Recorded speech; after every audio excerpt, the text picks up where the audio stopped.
Ja, så skal vi lave en gang pomfritter i airfryeren, og airfryeren er helt perfekt til at lave pomfritter. Du får de bedste pomfritter i airfryeren.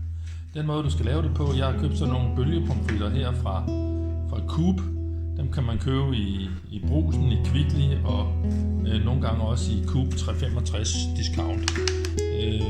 Man skal have en lille drøb olie i posen. Sådan der. Når man har hældt olie i posen, så ryster man lige posen en gang.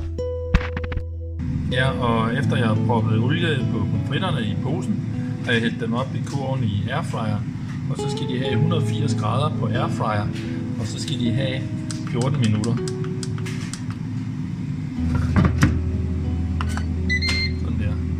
Og så er det vigtigt, at man ryster kurven lidt en gang imellem. De første 8 minutter kan de bare køre, men ellers så skal man ryste den jævnligt derfra.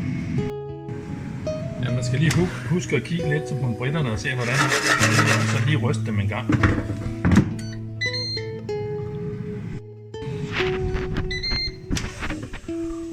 Ja, så er der rigtig dejligt sprøde pomfritter, og selv den lokale pølsevogn kan ikke følge med at få lavet så gode pomfritter her.